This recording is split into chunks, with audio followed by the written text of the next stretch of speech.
I know. That's an interesting statement. But yeah, I was married for 3 weeks. Exactly 3 weeks, not 3 years, not 3 decades. It was 3 weeks. I don't know about you, whether you're male or female, but I think some of the ways in which some of us were raised, if you're over 40 years old, you know what I'm talking about. No matter where you were raised, there was a sudden expectation that when you grow up, you're going to find a husband. Find. And when I say find, I mean it was going to be an achievement to find one. And no matter what else you were going to achieve, which if you were female, depending on your parents, but most parents, I'm talking about, most parents did not necessarily require their girl children to be overachievers. And as a parent now, I have to say that you teach what you know, and you teach your children to have the best based on what you think is best, and that what you think is best is based on what you know at that moment in time, which may not necessarily be what your children find best or what is best for them later on. So what I'm saying is that we teach our kids, we give them what we know, all right? So what I was given by my mother and the women around her was that you grow up and you find a good husband. And training from a very young age was based on, home chores, housekeeping. It was very important. And I got to do all that very, very well. But when I finally got there, to the point where I did find a husband, we'll talk about how I found one in a different video, but I did find one, the first one. There's a lot that I was told to do, not specifically to do as a wife, but a lot that I was taught to be doing when I eventually had my own home. And I did all those things. If you're around my age, you know what I'm talking about. You cook, you clean. In fact, you don't just cook, you cook very well. You clean. You even find ways of learning cuisine that you didn't know about, and you learn those and you cook. You practice, of course, at first. Make mistakes and make some horrible meals to begin with, but then you learn, you perfect it, you increase your repertoire of recipes and cuisines. And if you live in the part of the world that I lived in for most of my life, you have a lot of help, so you keep a perfectly clean, neat, tidy house. You run a tight ship, schedules and everything. So we put together a modern life and project management skills, and things run well. What I wasn't taught was that alone was not enough to create what I would come to know as a successful marriage. I'm still learning, so if you know what a successful marriage is, please let me know, because I don't know. Okay? Because I don't know. And honestly, I don't even want to find out anymore. I don't even want to find out anymore. I mean, good luck to all of you who are looking for it and seek it, and hey, hats off. I'm not. I'm telling you this story as just sharing experience. Some of you may find little bits of information here that might help you. Some of you may find bits of information here that might irritate, annoy you, or strike a nerve that you didn't want struck. So I'm going to be warning you about that. I'm going to keep this video short. But as I was saying, what I was taught, I did, and I did well. And I wish my mother was alive today, because I'd say to her, Mama, the things you said to me that yes, proved useful in some ways, but for the purpose that I thought that were going to benefit me, that hasn't worked.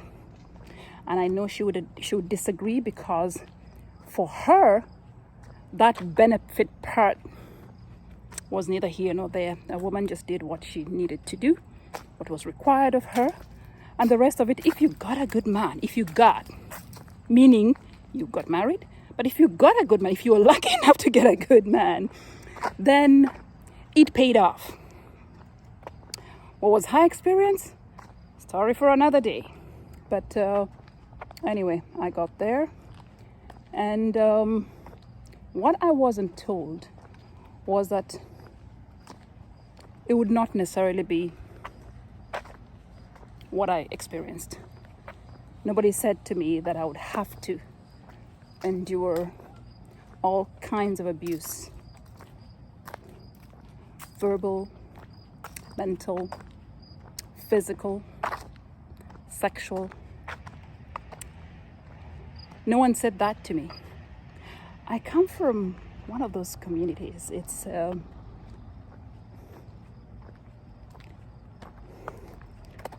I'm smiling cheekily because I'm not quite sure how to put this, but it's one of those communities that is known for the kind of gentlemen who are really chivalrous in the traditional African sense. I'm not going to pull doors for you and open your car doors, because they didn't have doors, and they didn't have too many doors or cars when they learned this chivalry traditional way, but they're generally romantic. When they have a bit of money, yeah. So I got married, not to one of them, but I got married to an African man. And in my mind, there was a sudden expectation of, chivalry. There was a sudden expectation of being treated nice. And there was a sudden expectation of care. What I got was a housemate. All that was there at the beginning. Some of it was there, but it quickly became violent. It quickly became forceful, mainly because I do have a mouth. I do have an opinion, and I do have a mouth. And I soon found that it was more important for me to be physically present, be available to cook and clean or organize for it to be done, and be available for the bedroom part and not too much else. And also have my salary organized for me. Remember, did I say that yet? No, I didn't. I had been living alone and taking care of myself from the age of 19. I was getting to this 3-week marriage at 27. So I was fairly independent by that time. And that just didn't work. It didn't work. But when you've seen something happen to people that you know and respect and revere, I'm talking about my mother, I'm talking about aunties, I'm talking about people around the village where I grew up, and even the city where I eventually went to school. When you see them physically abused and you hear them talk about it, in ways that are not necessarily condemning of the act.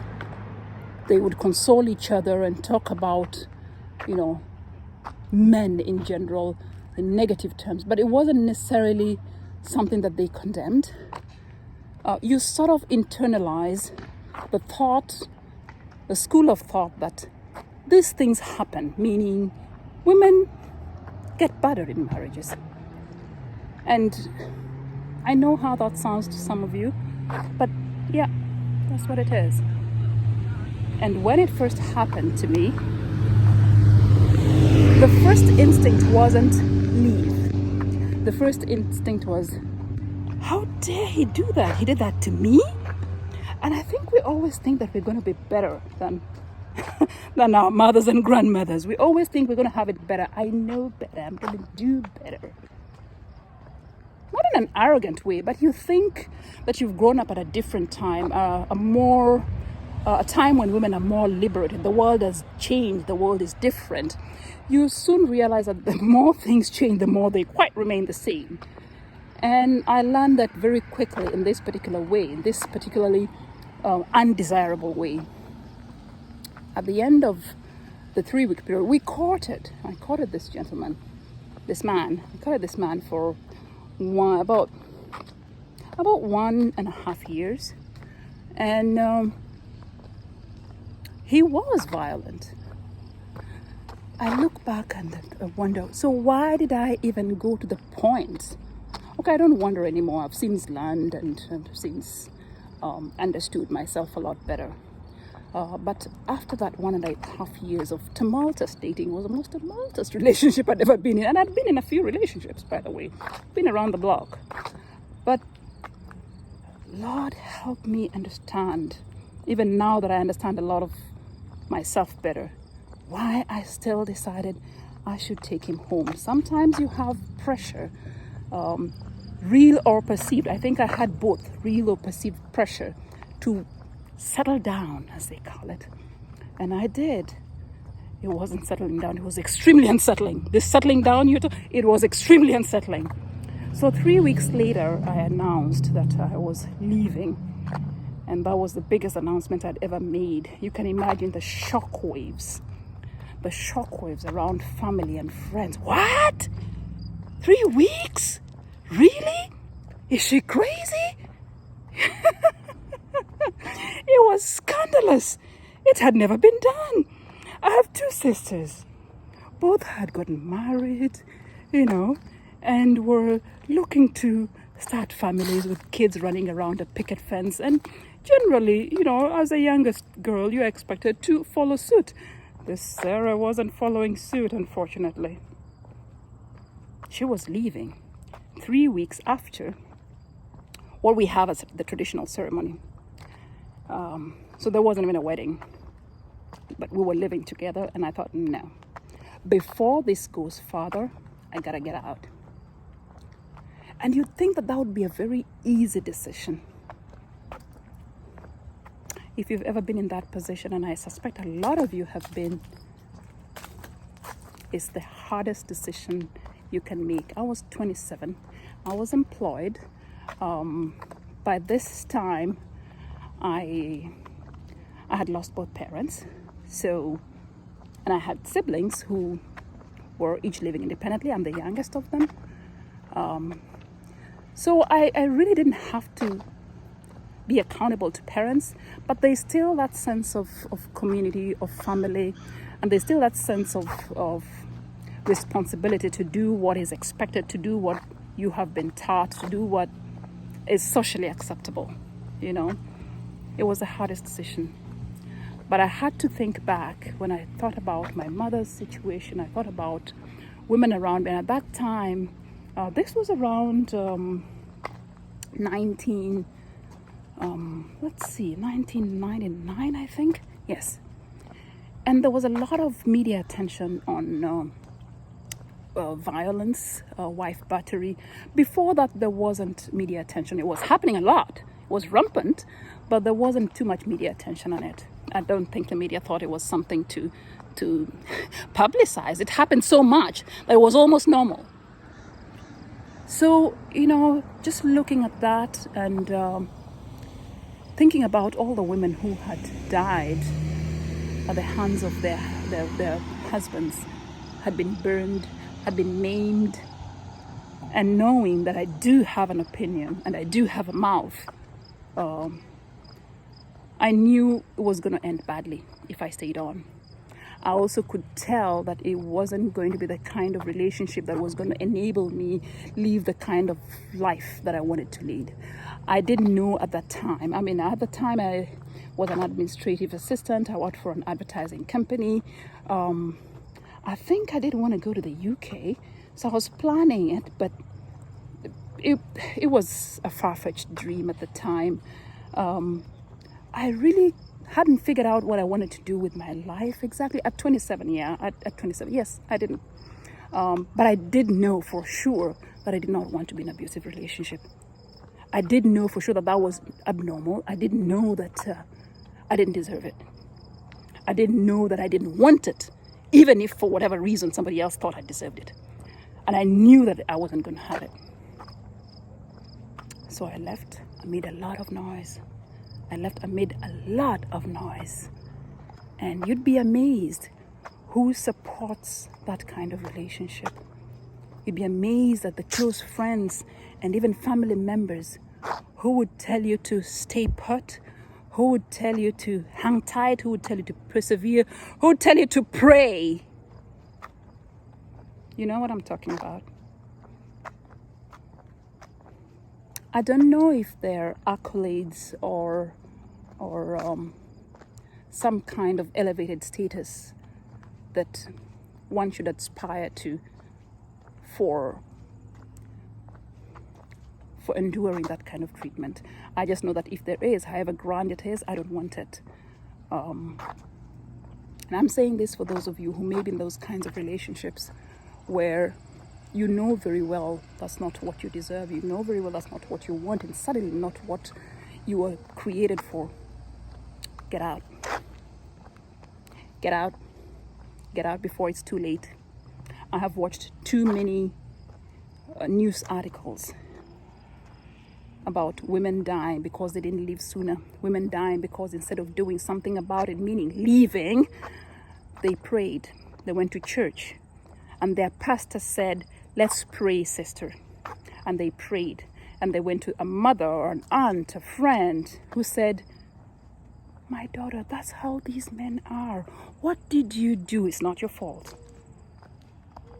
Other people's bad upbringing, other people's bad experiences in their own families that tells them beating up somebody else's daughter is good. Beating up somebody else's daughter is disciplining your wife like you discipline an errant child that you cannot control anymore, like you discipline I don't know what. Is okay, is not your problem, and you shouldn't suffer it. It's the hardest decision I ever took. And for a long time, there are cousins who didn't speak with me, who would not share a house with me just to split expenses because of that. And I was labeled all kinds of things. You imagine you're a woman living alone in capital city, 27 years old, you're already sitting on the shelf, 27. You should be getting settled, should be building a brood. I wasn't. I was living single in a city, wearing short skirts, high heels, and red lipstick. It wasn't a good reputation to have. Not in those days. Today, I don't give two hoots. But I did at that time. That's why the decision was so hard. And I also thought I owed it to society to live as it wanted me to live. I thought I owed it to somebody to do what was called settling down. I thought it was important for me because society had said it was important. I thought it was good for me. It wasn't. It was damaging. It was the thing that broke my self-esteem in ways that I cannot begin to tell you. It took a long time to build it back. Had I known then what I know now, oh my God, I'd have left on day one. I never had taken that man home to pay dowry for me. We paid dowry still at that time. Nobody's going to pay dowry for my daughter. I have one beautiful daughter. Nobody's going to pay dowry because nobody can afford it, even if I put it up. But that was the culture in my tradition, and I respect all those who raised me in the culture that they did. There's a lot of it that I still take with me and I hold dear and will always observe. Because a lot of it still applies in my life today. But that's another thing we don't do. We don't question a lot of what we are raised with to understand which part of it still applies in the lives that we live today. And I'm not saying disrespect the culture in which you grew up. And that's not what I'm saying. And if that's what you're hearing, then this video is not for you. Don't watch it. Stop right now. And in fact, don't subscribe. But if you understand what I'm talking about, please subscribe. Hit the notification bell so you get notification every time I post a new video. And please share this with anybody you think would benefit. Please be nice, be kind, be loving. Share this with anybody you think would benefit from it. Look, I'm gonna get to the point where I need to cross the road, and I don't want to make this too long, so I'm gonna chat with you another time. It would be great if you have something to say. Say hello, whoever you are, wherever you are. What part of this video did you like? What part of this struck a chord with you? Let me know. My name is Serafina Gudu. I help you run up the corporate ladder. I help you start and grow your business. And today, I'm just chatting with you about life. Bye for now.